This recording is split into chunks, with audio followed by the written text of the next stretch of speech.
এই ফটোটা দেখো, ভালো না? হুম। এই ফটোটা দেখো, বিয়ের তাও 3 বছর আগের।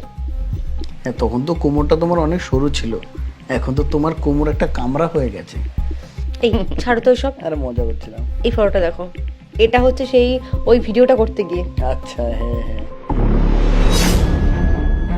কি এটা? আরে এইসব ছাড়ো না, তুমি এটা দেখো, লেটেস্ট ফটো, সেদিনকার ফাংশনটায় গেলাম না। দাঁড়াও দাঁড়াও, এক মিনিট।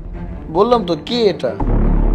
আরে বাবা ছাড়ো না, কত আগের ফটো, জাস্ট একটা ফ্রেন্ড হয়। আচ্ছা, তুমি কি আমাকে বলদ ভাবছো নাকি? বলো তো, তুমি একটা বন্ধুর সাথে এভাবে চিপকে ফটো তুলবে আর আমি বলতে পারবো না যে কে এটা? এটা একটা ক্যাজুয়াল ব্যাপার বেবি, জাস্ট একটা কতদিন আগের ফটো। তুমি এই ফটোগুলো দেখো তো, ওসব বাদ এখন দাও। সত্য করে বলো, কে এটা? কে? বয়ফ্রেন্ড ছিল আমার। ও আচ্ছা, বয়ফ্রেন্ড ছিল। তা কবে থেকে ছিল তোমার এই বয়ফ্রেন্ড? বিয়ের 3 বছর আগে, সেই কলেজ লাইফে ছিল আমার বয়ফ্রেন্ড। কতদিনের সম্পর্ক ছিল? আরে বাবা তুমি ছাড়ো না ওসব, তোমাকে একটা ভালো জিনিস দেখাচ্ছিলাম, কি তুমি এখন আমার পাস্ট নিয়ে কথা বলছো? পাস্ট ছিল ওটা আমার, ছেড়ে দাও না, তুমি এখন এটা দেখো। আমি জিজ্ঞেস করলাম কতদিনের সম্পর্ক ছিল। 4 বছর।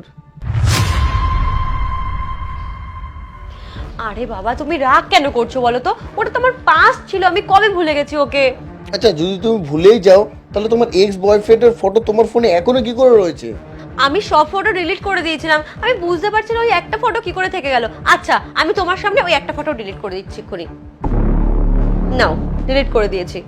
প্লিজ ছাড়ো না ওসব, চলো আমরা আগের মতো আবার ফটোগুলো দেখি। চলো, আমার ঘুম পাচ্ছে। আরে এখন কেন রাগ করছো? বললাম তো ওটা আমার পাস্ট ছিল, কবে শেষ হয়ে গেছে ওসব। আরে